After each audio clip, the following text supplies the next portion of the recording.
tonight. Once again, can we give a highest praise? Come on. Oh, yes, oh Lord. Wow. What a powerful worship. Amen. It's the goodness of God to His people. Amen. How are you, baby? No? So it's very nice. No? You saw a young boy who also worshiping God. Amen. Amen. Praise the Lord. So once again, uh, can you look at the right side beside you and say hi to the people next to you? Say hi. Amen. Amen. Praise the Lord. Now, and also look at the back and say, I love you with the love of the Lord. Amen. Praise the Lord. Purihin po ang Panginoon sa hapong ito. Amen. So today, once again, we will continue our, rooted series about we must know as a Christian, we must be rooted in our faith so that we can stand firm. Amen? Are you agree with that? Amen. And before I will share it to you the message for tonight, I would like to thank on behalf of the leadership of LGCM Omaru to our brothers and sisters here in Christchurch who support the big event happening in LGCM Omaru. Thank you so much. Thank you so much for your support. And also I have a feedback. I have a feedback from them. Some of our newcomers, they are so blessed by Pastor Mads. So because Pastor Mads is so energetic, and he was amazed because Pastor Mads preached in English.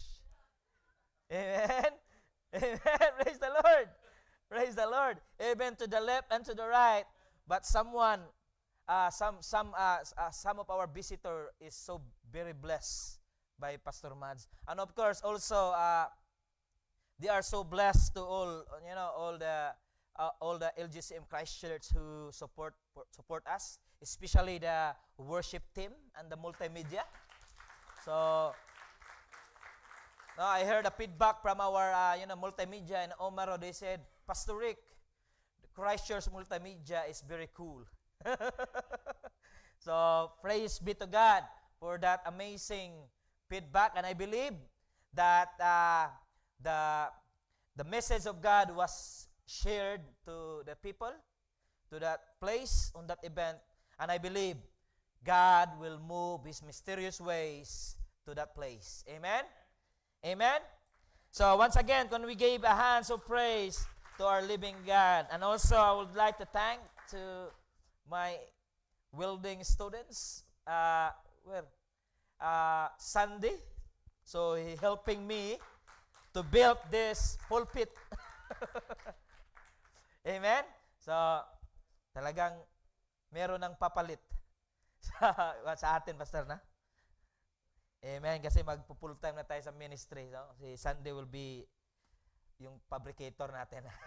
Amen? Praise God. So, today, we having, I think, 3 more to go for this one, and there's 2 more to go to finish our rooted series. So it's been 2 months that we heard our pastors preaching about rooted in our faith to Christ. So, and I was assigned to finish the the last 2. So hopefully that you will not, anong tawag dyan, yung parang hindi kayo maumay sa akin. Amen? So, tatapusin po natin yung series natin in the, I think, 2 Sunday more.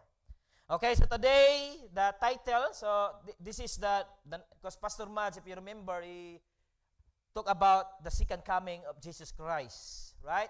So today's topic is rooted. What will happen when Jesus returns? Amen? So what will happen when our Lord Jesus Christ will return? So, You know, I believe some of us, or maybe most of us, when we become first Christians, no, when we accept the Lord Jesus Christ, our Lord and Savior, there's several things that we must do. No, when I received Jesus Christ in the Middle East before, sound check, meron na sounds na. Hello, sound check. Maganda ba? Parang nabibingin ako, no? Sound check. Yan. So, I remember before when I received Jesus Christ, 2008, I'm so on fire to study His Word, and also I'm so excited to share the goodness of God to my families, to my friends, and also to those who are special to my life. So I would like to share to them the goodness of God. And also, after that, when I received Jesus Christ, I said, I want to be baptized. Amen? No, I want to buy Bible. Nung panahon yon sa Middle East, konti lang sahod. So, ang kagandahan lang, may nagbibigay na mga Bible doon. Amen? So, the Bible that my first Bible that I received is still there in my drawer. So, talagang tinatago natin yan. And also, probably, I believe that one thing, probably 95% for the new Christian do is read the Revelation book, right? Because, as a Christian, we are so eager to know what will happen when Jesus returns. So I believe all of us, we spend times reading the Bible. We are so excited to hear a sermon about the coming of Jesus Christ because we want to figure it out. Amen? Amen?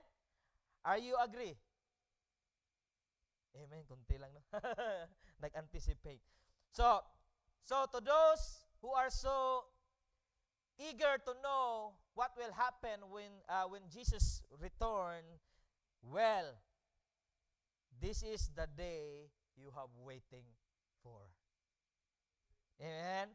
So, because today's topic, we call it Rooted, What Will Happen When Jesus Returns. So now, I will ask you, are you ready to jump in over our heads? Are you ready? Parang hindi kayo handa eh. Ha? So, first question, how do we know Jesus is coming back? So how do we know Jesus is coming back? So what make us think that Jesus is coming back soon? No, what in your mind? Oh, it's possible if Jesus is coming back. It is possible or just a hearsay? Amen. So is Jesus' return is possible? So what do you think, brothers and sisters? Talaga bang babalik ang ating Panginoon or kuan lang? Yung parang sabi lang ng ilan. But today, I will tell you, yes, it is. Because that's what the Bible says. That Jesus will return here on earth. Because even our Lord Jesus Christ Himself told His disciples that He was coming back again. So let's read John chapter 14, verse 1 to 3. So Jesus said, do not let your hearts be troubled. Believe in God. Believe also in me. My Father's house has many rooms. If that were not so, would I have told you that I'm going there to prepare a place for you? And if I go, I prepare a place for you, I will coming back and take you to be with me, that you also may be where I am. So this is the time when Jesus almost leave earth. He have a conversation with His disciples that Jesus said, I will go back to the Father. And you know what happened? The disciple of Jesus Christ, they are so upset. Lord, please don't let us live here in earth. Lord, gusto naming sumama sa iyo, Panginoon. But Jesus told them, don't be upset because I will come back later and I will take you with me. Amen? So Jesus himself, so it's very possible that our Lord Jesus Christ will return because our Lord himself telling us that He will return later. No, mamaya po ay pag-usapan natin kailan darating si Lord. No? And also Apostle Paul also tell us that Jesus will return in 1 Thessalonians chapter 4 verse 16 to 17. So Apostle Paul said, "For the Lord himself will come down from heaven with a loud command, with the voice of the archangel and with the trumpet call of God. And the dead in Christ will rise first. After that, we who are still alive and are left be caught up together with them in the clouds to meet the Lord in the air. And so, we will be with the Lord forever." And also the apostle of Jesus Christ, Apostle Paul, telling us that Jesus will visibly and loudly return to get those who belong to Him. Amen? So, taas ang mga kamay sa mga may tiwala sa ating Panginoon. Come on. No? Raise your hand to those who trust Jesus Christ. Hallelujah. Praise the Lord. So, but we don't know when Jesus will return. Amen? We don't know when Jesus return. Now, what is say in Mark chapter 13, verse 32? It says, "But about the day or hour, no one knows, not even the angels in heaven, nor the Son, but only the Father." In Matthew 24, verse 44, it says, you also must be ready, because the Son of Man will come at the hour when you do not expect Him. So in other words, nobody knows the date and the time when Jesus will make His loud appearance. Nobody knows. Amen? Nobody knows. But I believe, even though we don't know, but Christians, all Christians are hoping and looking forward it. Amen? We're looking forward to meet the Lord. Amen? Are you looking forward to meet the Lord? Sige. Taas ang mga kamay sa gusto nang makita si Lord. Wow, praise the Lord. Amen. So may natutunan sila, pastor, no? Hindi na sila natatakot na, kasi dati natatakot tumaas. Amen. Praise the Lord. So no one knows, but the good thing is, the Bible suggests some signs that we will be seen before Jesus coming back. So there's a sign. So number one sign, I think Pastor Mads already mentioned this. The number one sign is in Mark chapter 13, verse 10. The gospel will be preached to all nations.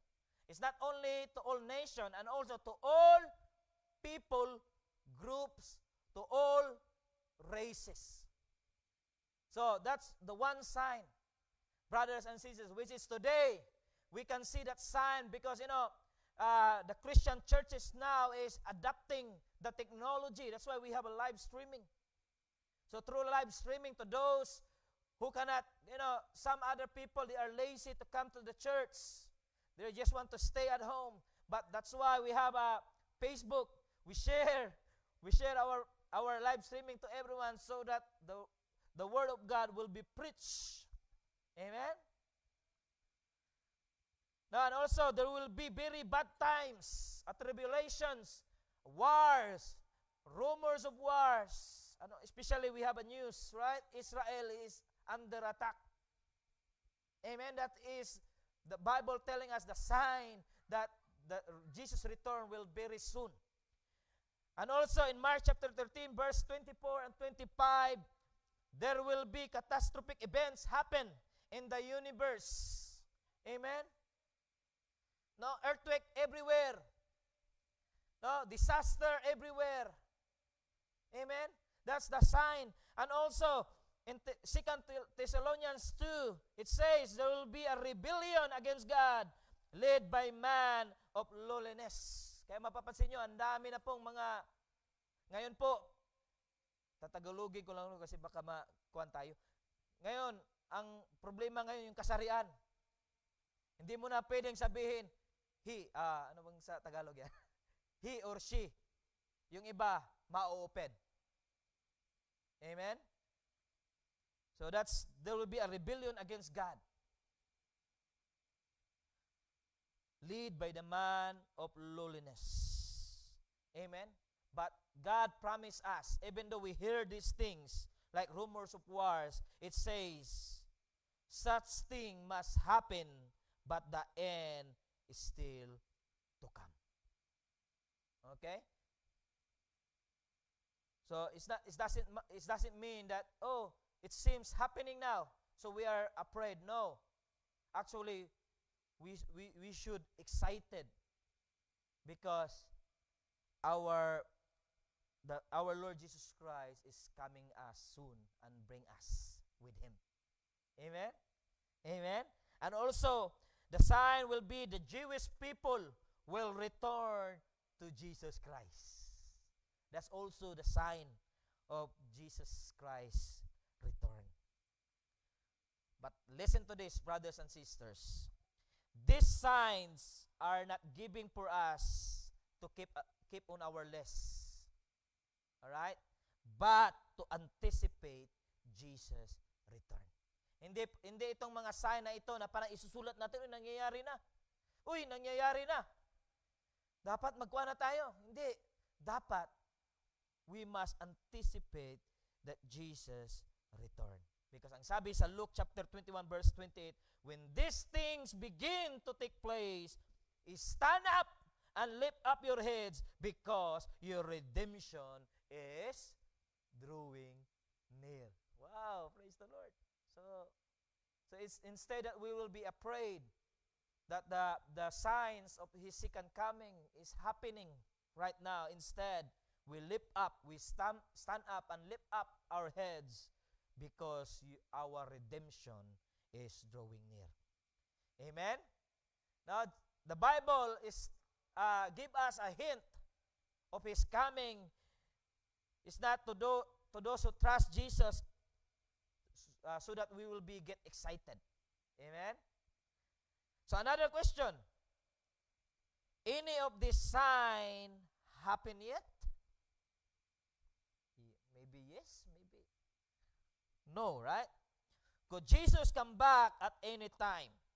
So now, today, we will talk about beliefs. You know, there's a lot of beliefs about the second coming of our Lord Jesus Christ. No?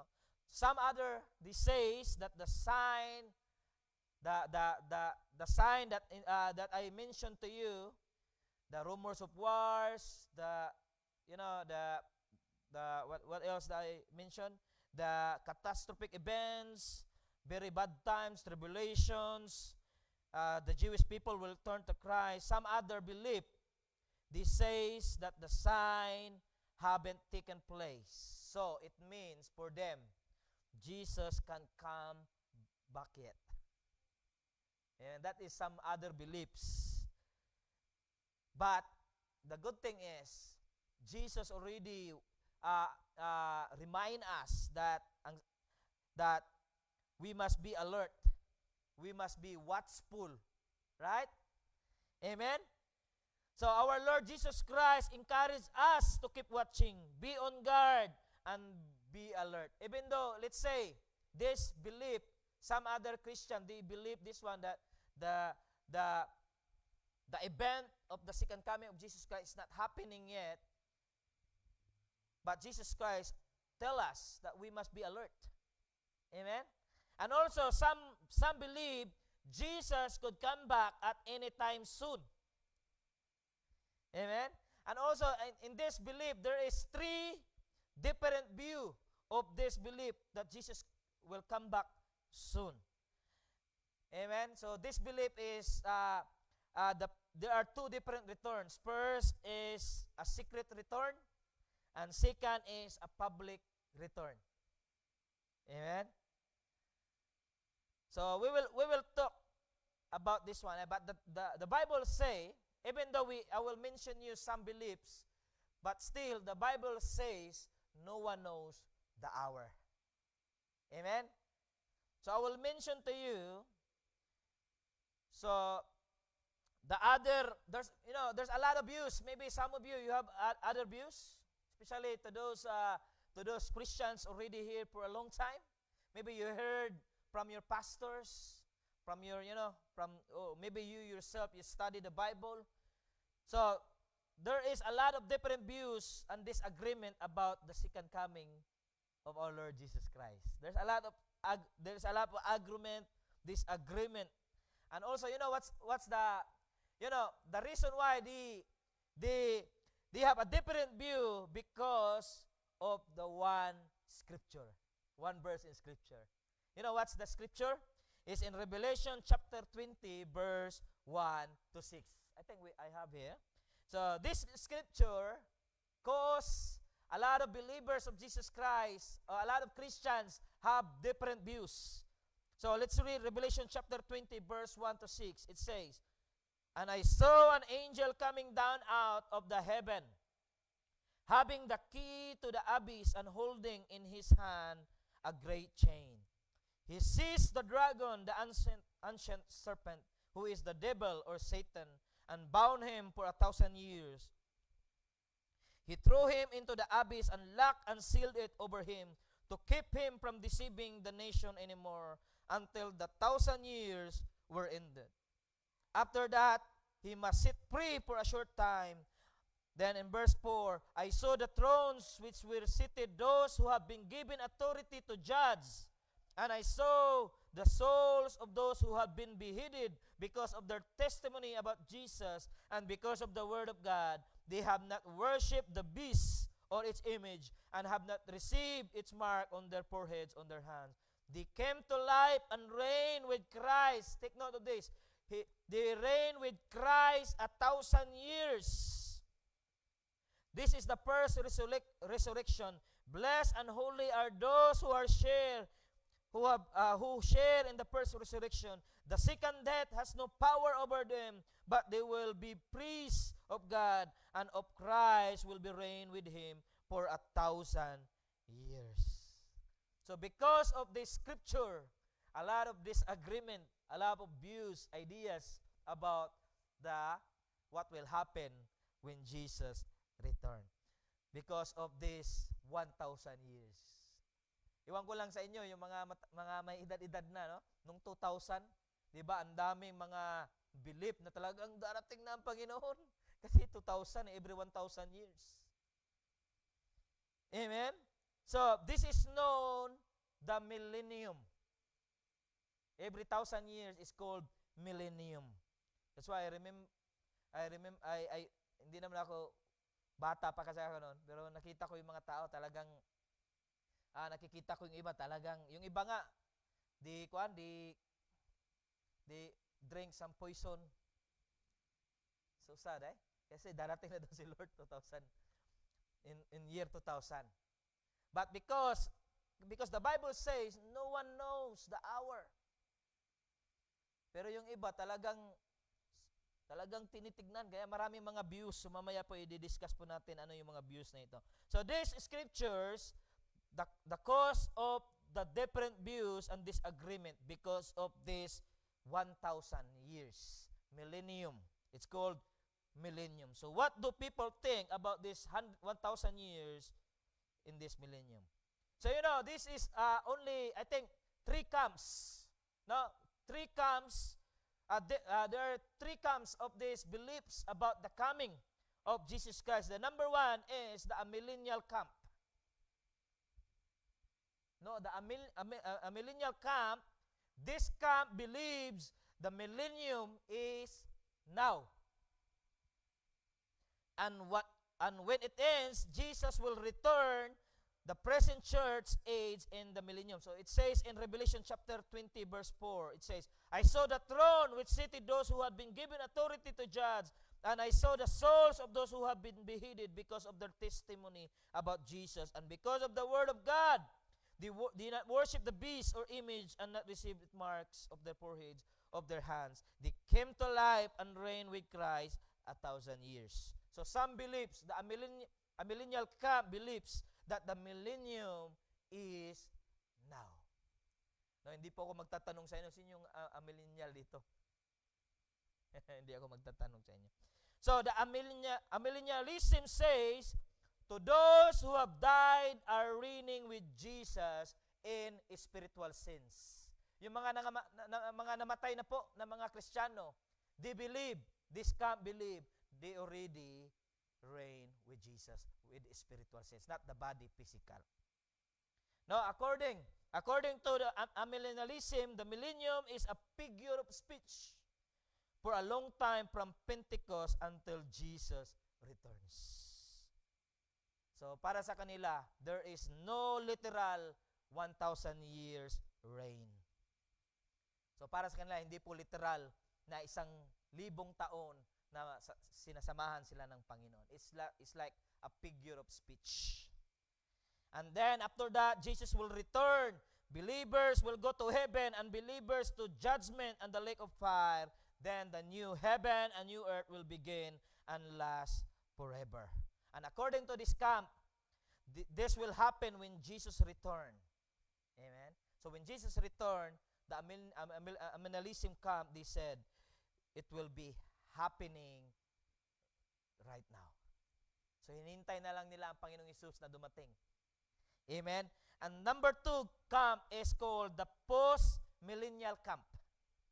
So this camp believes that the millennium will come gradually or slowly, and Jesus will return after the millennium. And also, this belief is different because for them, it's not the Lord Himself will come, but for them, the church grow, society is more and more influenced by the church. So instead na ang Panginoong Hesus ang babalik, para sa kanila ay through them, makikita nila ang Panginoong Hesus para sa kanila. No, Jesus will not physically reign on earth for 1,000 years, but He will reign through the influence of His people. So yun po yung paniniwala ng post-millennial camp. And according to this camp, Jesus will return at the end of this millennial age. There will be resurrection. Believers again go to heaven, and believers will face judgment. And then the new heaven and new earth will begin, and Jesus reigns forever. So dito tayo sa number 3, which is, this is very common for the born-again Christian. It's called the pre-millennial camp. No, the pre-millennial camp.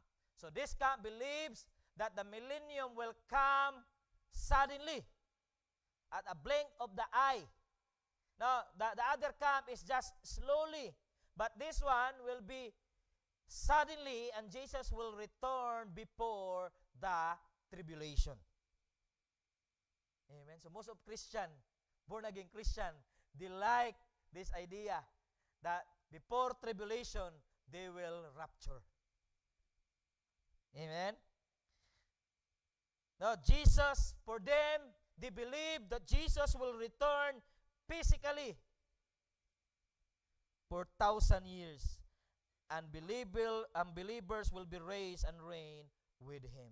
Then after that, during the millennium, the devil and his demon will completely remove from influencing the earth. After the millennial reign of Jesus Christ, the final judgment will take place. And also, there is a variation of this camp. Meron po silang dinagdag. So, ang tawag naman sa camp na ito is pre-tribulation. So, it means Jesus will actually return twice. Once a return, the rapture. After that, then after 7 years later, Jesus will come back publicly. Amen? So, this is the variation of the pre-millennial camp, the pre-tribulation. So, it means Jesus will rapture all the believers. Then I think some people will stay and they will experience the tribulation. They experience the mark of the beast. And then after 7 years, Jesus will coming back and bring people, to those who their trust in Jesus is their trust in Jesus is still there, they will Jesus will lift them up from the air. Amen. And then during the 7 years there will be a great tribulation, and the most Jew will trust Jesus. Amen. So I will not ask you a question if where your camp is, because for me, because maybe you have a question of your mind, Pastor, what camp you are in? Amen. Yeah, this camp, I don't have a problem of this camp because they have a Bible verse to support their claim. Amen. No, maybe the millennialism that will be happen, maybe yes, or maybe the post-millennial camp that will be happen, maybe, or maybe the pre-millennial camp, which is most of Christian, they like that one because they don't want to experience the tribulation. Maybe that will be happen. But if you ask me, if what camp I am in the fourth camp. The fourth camp mean is pan-millennialist, which is I don't care who camp will be happen, but for me, I'm focused on Jesus Christ. I'm focused that I will make sure that myself and my family will be saved. Amen. Amen. Because for me, it can be their belief will happen, their theory will happen, or maybe the other. But for me, the most important thing for me is I will make sure myself that I trust Jesus. I will make sure myself that Jesus is my Lord and my Savior, because the bad thing here, the worst scenario is you are focused of when Jesus will return, or what happened when Jesus will return, then maybe yourself is not saved. You are not saved. Amen? That's why I will be anywhere. If that happened, then praise the Lord. But I will make sure that I will be with Jesus Christ when Jesus will return. Amen? So my question to you, brothers and sisters, are you sure? No, maybe the first camp will happen, that their theory will happen, or maybe the second camp, the third camp. But my advice to you today, I will ask you, make sure that you receive Jesus Christ, your Lord and Savior. Amen? Because according to the Bible, nobody knows the hour. Amen? Nobody knows the hour. So, it's better to ask yourself, if I'm saved? Is Jesus is my Lord and my Savior in my heart? Kasi ang mangyayari, mga kapatid, baka maiwan tayo. Amen? Amen? That's why any theory na mangyayari about the coming of Jesus Christ, I will be focused that I will make sure myself and my family that I belong to Jesus Christ. Amen? Amen? Because what's the promise of God? For God so loved the world that He gave His only begotten Son, that whoever believes in Him will not perish and have everlasting life. Amen? And also, listen to this, brothers and sisters. So the Bible is not all written in the Bible is telling us about what will happen in the future. Okay, so I will read it to you. Like, for example, in Revelation chapter 10, verse 4, it says, when the seven thunders spoke,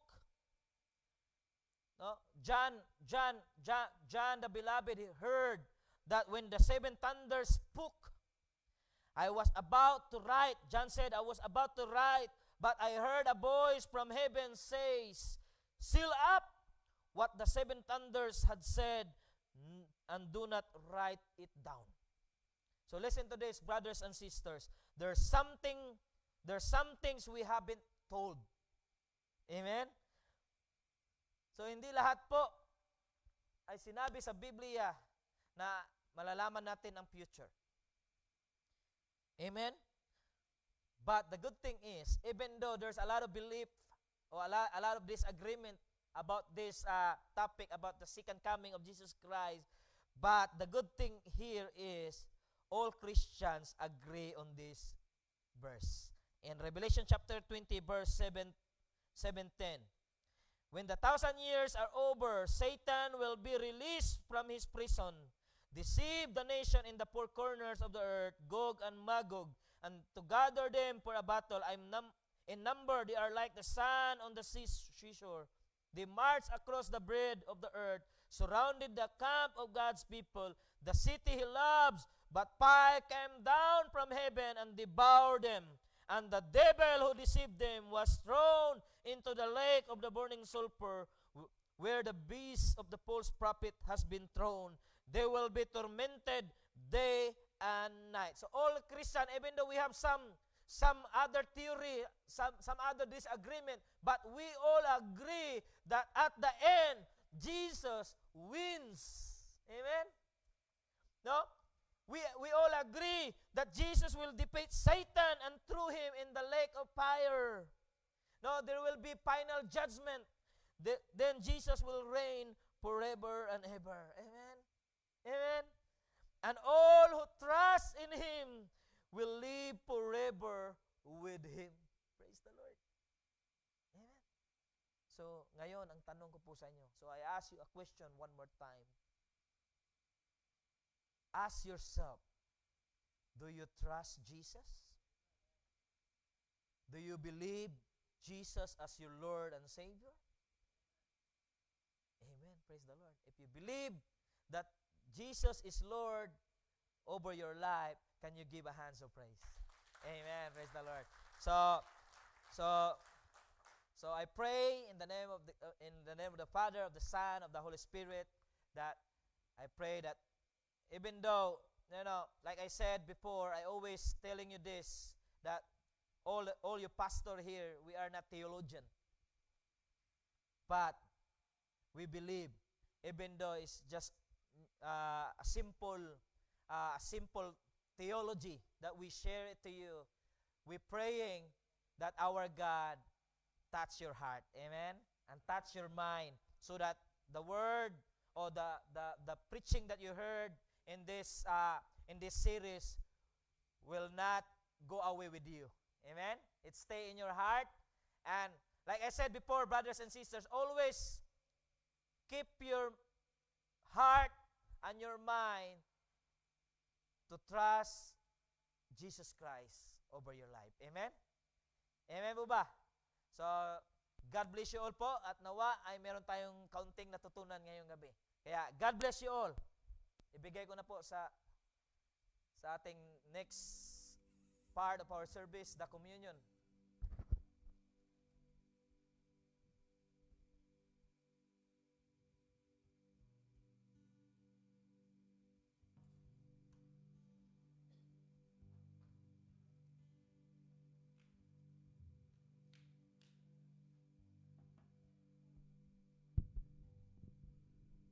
Hello.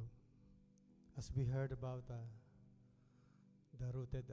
about the second coming of our Lord Jesus Christ, I hope and I pray that every one of us who is here right now have already acknowledged and have